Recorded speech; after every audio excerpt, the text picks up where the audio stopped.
So maybe we can now turn it open, and we'll take, say, maybe 3 questions at a time, and then turn it back to Anumita for responses.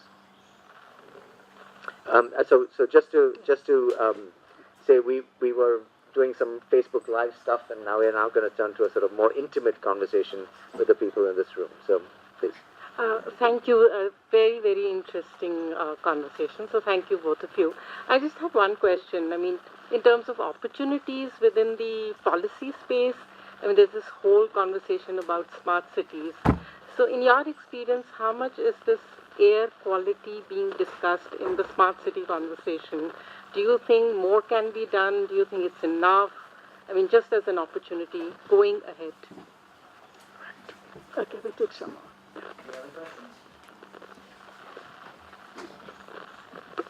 Regarding air quality, the water bodies plays an important part in that area, and the horticulture part.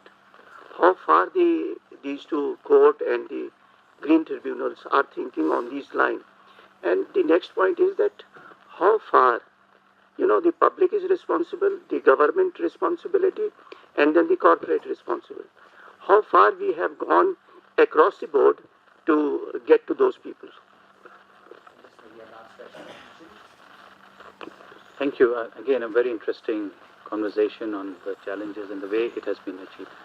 Now, when you talked about, when Navroz was asking you about the role of judiciary and versus that of the executive, trying to understand, why is it possible that the judiciary is able to understand the science and interpret it, and the same executive, when you present the science to them, is not able to probably do it or take action, but when judiciary tells them, it is able to take action? So that's something which comes across quite often, and it's not just in the case of the air pollution when the CNG came in Delhi, or now of late program. Even if you look at the judiciary intervention long time back in the mid-90s with the Taj Tapezian case. So it's always been a very strong judicial intervention on the pollution impact versus the executive decision essentially to take it. Right. So the smart city. So if you really look at the concept note that they have made, yes, they all the nice principles, and that's really the at a larger plane what we are seeing over the last few years, that the principles and the language of policies have changed dramatically. They actually read and say things like what you and I would like to see, right? So, but when it has to get translated in terms of real money allocation, and the smart city in any case, if you look at its overall utilization today, the money set aside is absolutely dismal. I mean, things really have not moved forward. And whatever little that is happening, it is only touching the digital and the technocentric part of the whole initiative. That larger urban design, urban planning, integration of land use with transport, all that we would say should be the part of, and it's not happening. And that is really the disconnect today, whether you call it smart city, whether you call it a cleaner action plan in some cities, everywhere we are finding this disconnect. And that's where we really need to join the dot and build public support so that that should happen. Now, so therefore, these are the policy opportunities truly, because there is somebody earmarking money, and a lot of DPRs are getting made, a lot of local level area plans are being made. I've seen as part of Smart City, a lot of nice designs have come up in different cities, but when it comes to spending that money, those nice parts don't happen. And that's the problem that we're facing. So today, when you look at the Delhi decongestion plan, for instance, right? It's one of the best plans if you read what they want to do about public transport. It's in terms of scaling up, walking, cycling, and everything. But when it comes to doing it, then you see only those parts where they're talking about elevated roads, only that part is happening. The other parts don't happen. So how do you therefore ensure as a public policy challenge that this menu of action, that the bouquet of action that you're creating, they are conjoined and that one cannot happen without the other? Okay, that's the bigger part of the challenge that we have to take on. And then you asked about how the corporates. Yeah, sorry, what are the questions? Water bodies. So yes, as part within the whole air pollution debate, the role of the water body and preserving water body is also part of the whole dealing with heat island effects. That's very critical. Even though water bodies have a whole lot of other linkages, but making it, I'm making the specific link with the air quality planning process because the whole greening agenda and the cooling down of the city, and that's a very critical place that we really want to look at. And so that that can be, because we know that with more and more heat island effects, your ozone pollution is going to become much worse. And therefore, the whole green agenda and the blue agenda have to come together in a city. In fact, just I'll give you one example. The whole Nala conversation today in this city, whether this Barapula Nala, where the developers and many residents just would want to cover the Nala, right, so that they can have a parking space. But you should not do that. And therefore, the whole eco-mobility approach that today they are talking about, that how you can transform the Nala as a recreational zone where you do the natural treatment but have a greening around it and use that network for cycling and walking as well. And those are the direct shortest routes for people to travel. So many of these innovative strategies are possible, but again, we need to do it.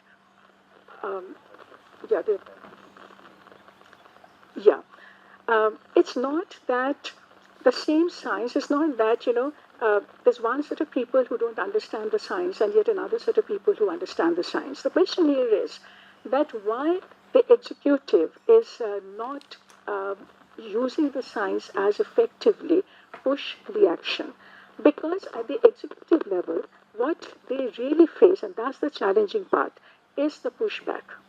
For them to, today the pushback from the, you will listen to the thermal power plant story, right? Why the thermal power plant, the standards have got delayed, right? It is the same government who said that the standards should be implemented by December 2017. But today when December 17 arrived, they realized that no strategy and they're nowhere near meeting it. And today they are pleading that it should happen in 2022, right? Now the question is, the government has not developed its own capacity to fight that pushback. For that, the kind of transparency that they need to themselves practice, bring the accountability in the system for it to happen. So in many ways, the judiciary sometimes helps government to take and push those decisions. So the fighting the pushback is where you really see the big problem. So it's not really about, and it's not typical of India, even though Indians just understand, because the question that we said about the judiciary used for leapfrog, which executive is not being able to do, understand the difference in experience of developed and developing countries. Today, US and Europe will come and say that why do you have to depend on judiciary so much? But understand, for US to get where it is today, it took 50 years. And we don't have 50 years with us. We have to get things done in 3 years, right? And for us, our executive to develop that capacity and, to do that, it's a different kind of a challenge altogether. So science is there. We certainly need a more robust science to come in. There is an understanding, and you do see a lot of new decisions are being taken. And another, let us also not be so Delhi and India's national centric to understand the action also. It's often you will hear this complaint that Delhi is taking away all the attention and therefore the other cities are not getting the attention. But that is when you are saying that other cities are also polluted and not getting attention. But what I say, that other cities are actually getting eclipsed in terms of that their action is not getting recognized. So today when I'm going and working in other cities, for Kolkata, amazing how they're on their own, their TOD application is much better than what Delhi is doing. And there are a lot of little and nice examples across the country which we are not taking note of, where the executive process itself has pushed forward. So we have to build all this out, bring the public knowledge out, and build support. Another round of questions? Yes? Good evening, ma'am. Ma'am, if you could just broadly say something about what is it about the Indian psyche in general that this issue does not hit us that hard in the gut for some reason.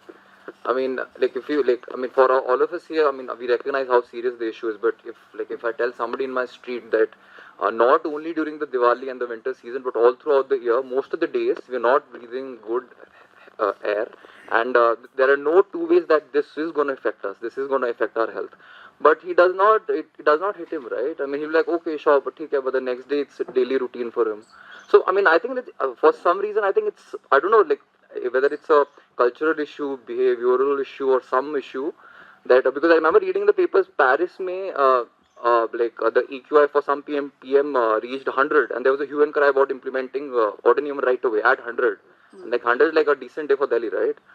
So, like, what is it about Indians in general that, like, we don't recognize? I mean, it does not, like I said, hit us in the gut that it's so severe, right? Yeah, please, thank you. Right. Right. Just behind Yeah. behind you, there's a question first. Please use the mic. Just step up to one of the spots where there's a mic, please. Alright, this is actually a follow-up question to the point you raised about the power plants not complying to the 2-year timeline. Do you think a 2-year timeline was very ambitious, which was given, considering the power plants will have to be shut down in a phased manner so as to not disrupt the power supply in the country?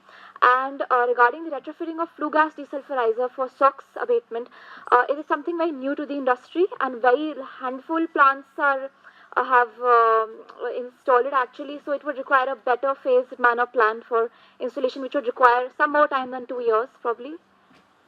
Okay, please come back in a couple of weeks when you do the power Yeah, plant, because we'd that's like true. to have the unpack these. Not answer this today as well, but I would love to see you back here. There was another question over here. Hi, my name is Rajat and I'm from Chintan. First of all, fascinating conversation. But I basically want to draw from your experience and ask, like, we have seen a lot of progress happen. I was talking to Sunil from Greenpeace the other day, and he also believes that there has been a lot of momentum, especially in the past 2 years, that has come around this.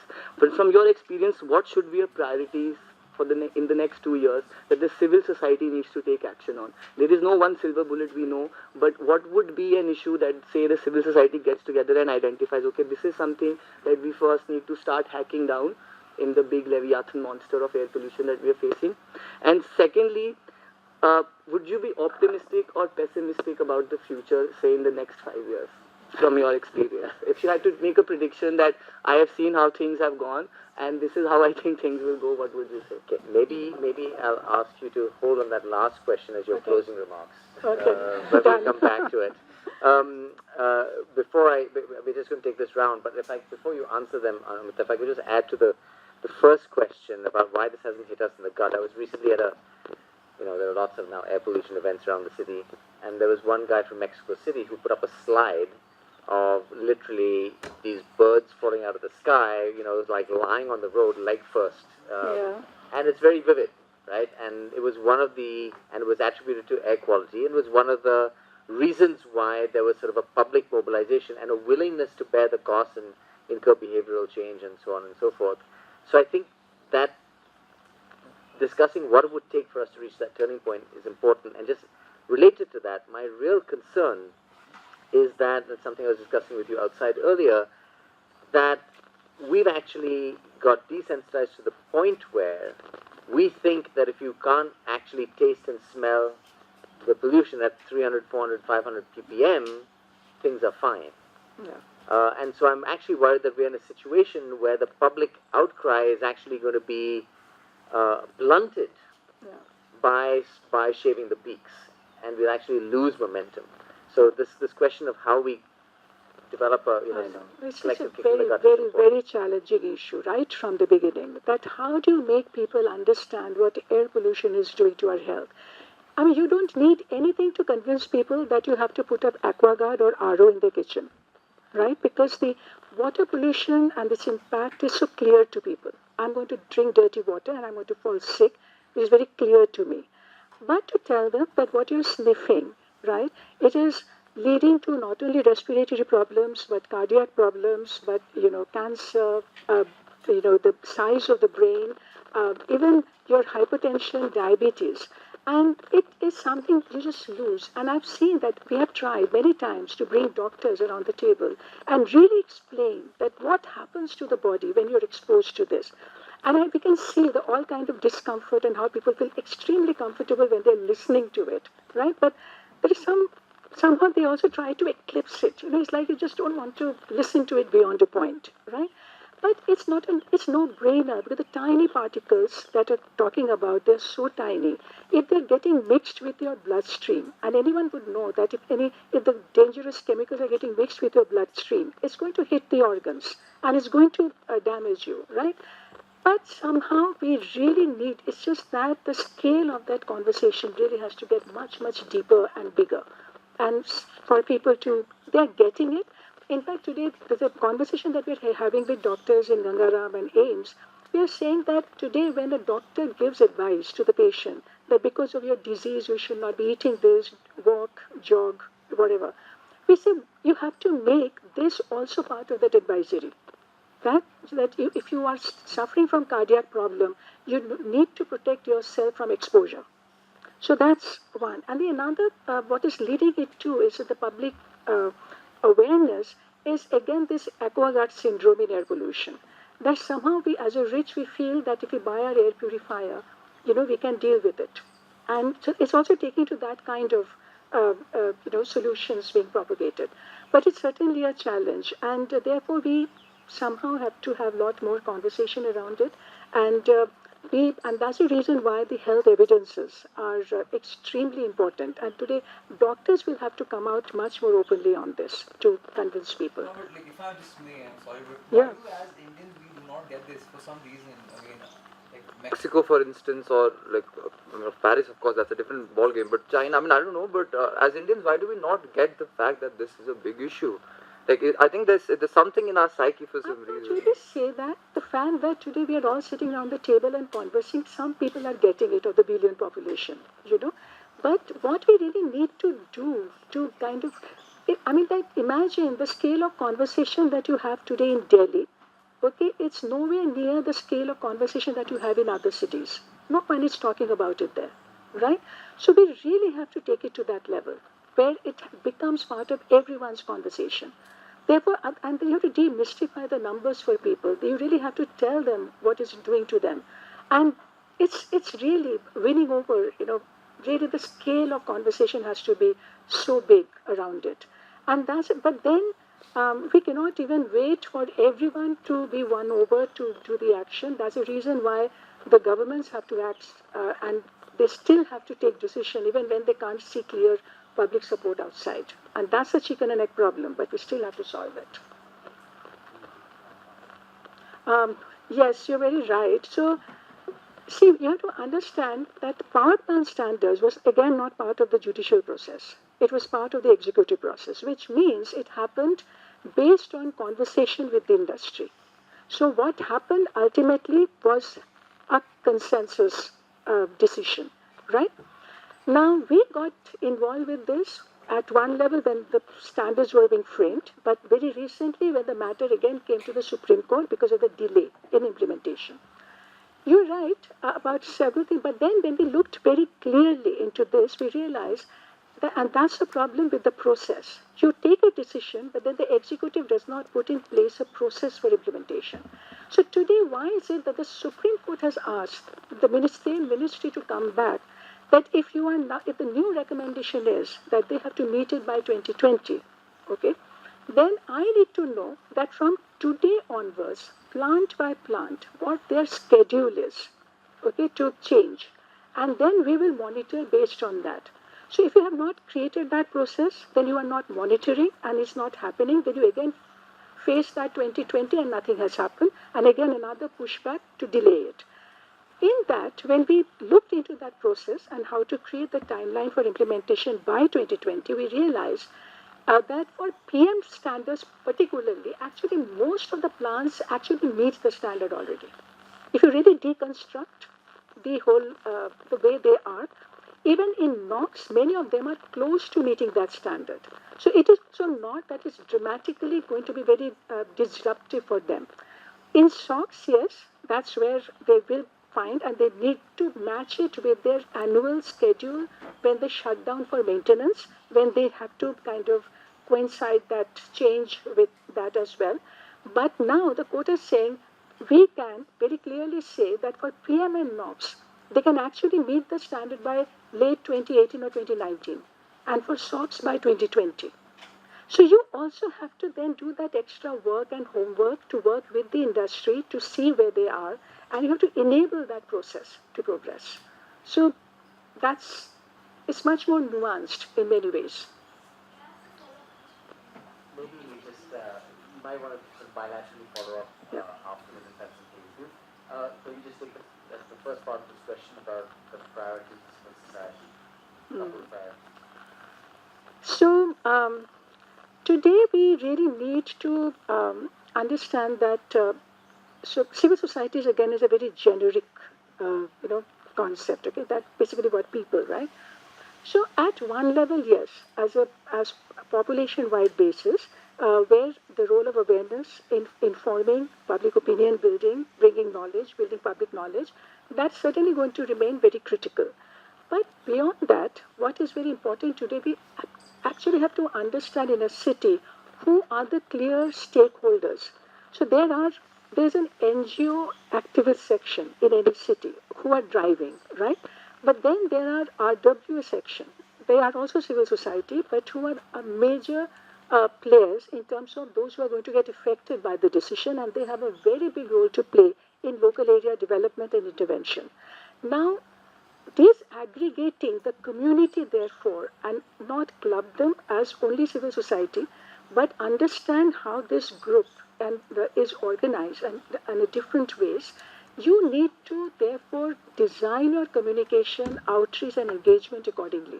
So today, for instance, when we are looking at implementation of different policies, like one is, you are very familiar with the whole waste issue, right?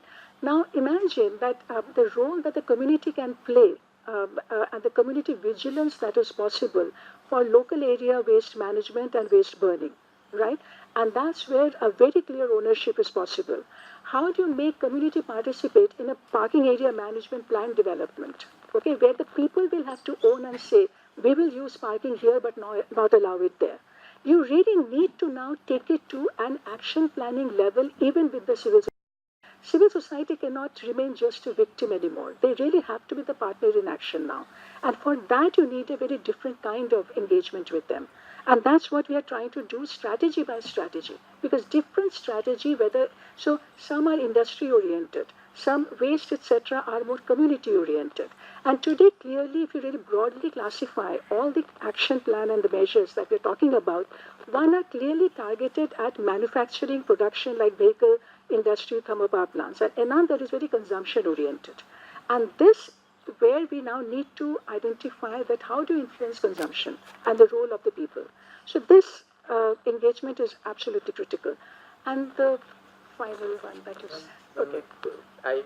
If there's a burning couple of questions, I wouldn't mind sure. taking one more very quick round, and then I'll give it back to you for a final wrap up. Yes, please. And so two last questions. I will just I want to know your experience from this emission standards for thermal power plant, because from coal-based power plants. Okay. So I think since 2003 they have been prescribing they have to keep the space for FGD while they're giving the clearances. And when the emission standards came, the standards were very relaxed. Okay, and I also went to NGT to challenge those standards because they're very relaxed compared to US standards, even compared to the EU standards. And then I think it's a matter of more, willingness of government that, there is because there is some 10-20% profit which would be affected if, this FGD or NOx control will be installed. And if you go to the recent CA report that say that, our power plants are working at very low plant load factor. So actually if you keep 20-30% of power plants shut down for 1 year, it is not going to affect that much. It should be. So do you think it is a lack of planning or lack of willingness of the government? This is my...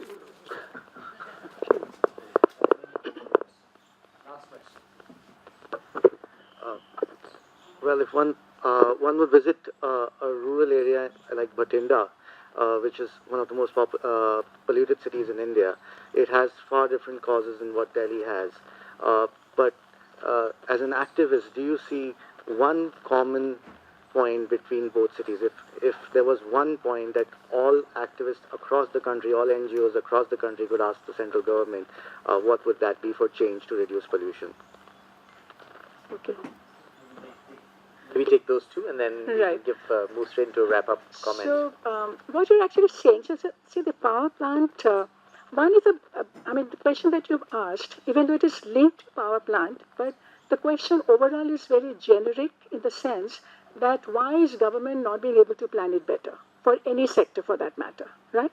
But power plant, but sectorally, there are other challenges. So it's not that just that, it's very true that power plants, the standards that we had so far before the new ones, very lax, and it's only PM.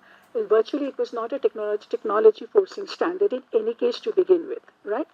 On top of that, you have got huge distortion in the power market itself, right? Today, when you're saying that low load, the payload factor, so forth, you know that the whole uptake and the sales are because of the whole pricing issue, right? And therefore, understand today, if when you go to NCR, I'm just giving one small example, that here you have overcapacity, right? But you are generating much less. Therefore, the access to clean energy is very limited. And then you're making everyone a captive user of diesel generator set, or the poor people a captive user of solid fuels, right? So these are the distortions and the overall reforms that you need in the sector. And that's why mainstreaming sustainability criteria in the corporate agenda across the sectors become important. That's the overall broad message that we get out of it. The question that you are raising is, clearly, local action will always be driven by local imperatives. But if pan-India level, if all of us are trying to force the government to move towards a framework that will discipline action across the country, then it has to be what we classically understand as air quality management system, where based on the non-compliance level of cities, you make it mandatory for cities to come up with legally binding standards and a plan which is legally enforceable, and then you have punitive action. So today in this country we say that under Air Act or EPA Act, we know that who the polluters are and who are liable for action if you are polluting. So polluters are industry, polluters are, but who owns today or who is accountable for the air quality of a city? Who do you hold accountable for that? Who will be put behind bar if Delhi does not meet the air quality standard? Or you can take a penal action against. Now, this framework has to get much, much stronger. Otherwise, today the National Air Quality Standard is a mere advisory. It's only recommendatory. It's not an obligation that you have to meet the national air quality standards. So, in a way, it's good that today the new advisories that are now beginning to go, because there is now a demand for national clean air action plan. But we hope that we will seriously take this opportunity to set those terms of action. And so that's the most, I think that's if civil society and the people across the country can ask for that I need clean air in a time-bound manner. There has to be an accountability, there has to be a compliance strategy, and the whole focus for the next phase of development today, the next phase of action today, actually has to move from policy to compliance. Because as I said, the policies have changed dramatically in our country. Read our TOD policy, read our compact city design, your national habitat standard mission. They're fantastic. Okay, but we are incapable of implementing even 5% of it. So today, the new mantra for this country has to be compliance. Do you want to take up the invitation to So we are die-hard optimists. Okay, I mean, we never say that things are not going to improve. And even though we understand that there have been ups and downs, it really takes a lot to push action and see results. There are times when you take one step forward to come two steps back. But even then, but at least now we are more optimistic because we feel that we are kind of beginning to see that energy and optimism and enthusiasm building up, that it will not, hopefully, like it happened last time after the first phase of action, when we slowed down, we lost the momentum. And what Navroz fears that does the conversation become seasonal? That the moment the November gone, that we stop talking about it. But I think that perhaps now no, because we are getting a lot of handle and a lot of things on our hands, and somewhere along the line I also believe that at one level, the regulatory decisions and action, which is really going to take it forward. But it's another interesting silver line in the horizon is that we are beginning to see the business and the market responding more. So today, the whole experience of solar energy, for instance, okay, without even waiting for the regulation to push them so hard, but the business kind of took it forward, right? The whole conversation today, the electric mobility, which is coming more from the industry rather than only from the government, right? So because understand that once India crosses this threshold, I'm giving an example of transport sector now, this threshold of Euro 6 in 2020.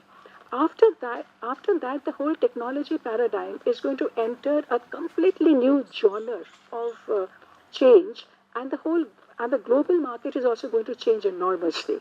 And in that, even it's not in the interest of the industry to argue for and to lag behind. India cannot afford to maintain the same lag of 10 to 15 years as it has done in case of IC engines so far.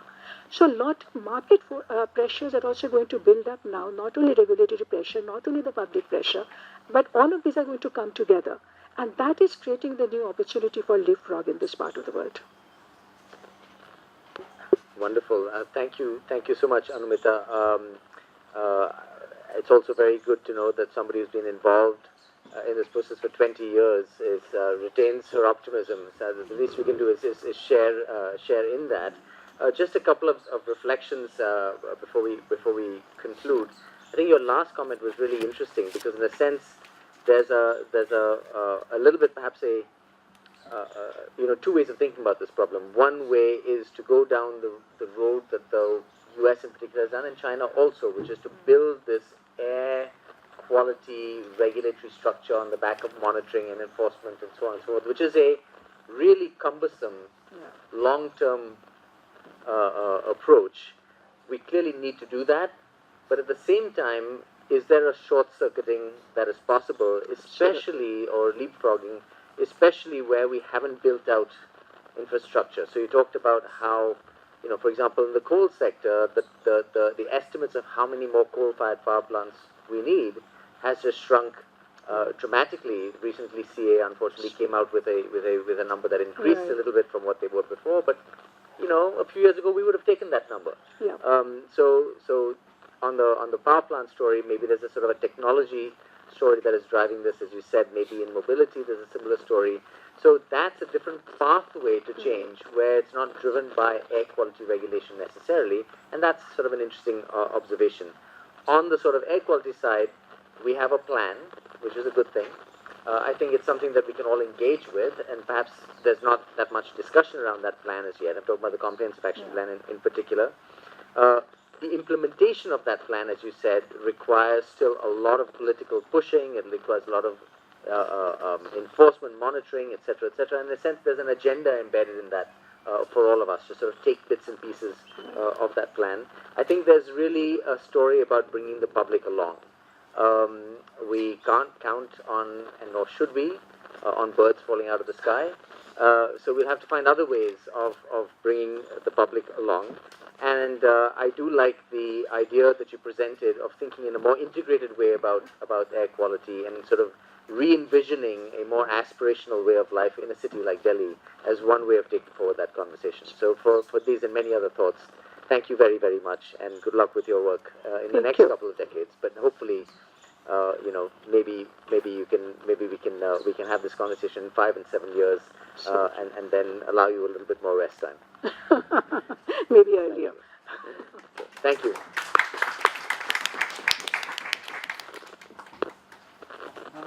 Before you all leave, I think our tentative date for the next discussion is May 11th, but you will get, if any of you have not got our mailer, please talk to me or Shabani or Disha, and we'll make sure you get the mailer. But the May 11th is the next one on power plants.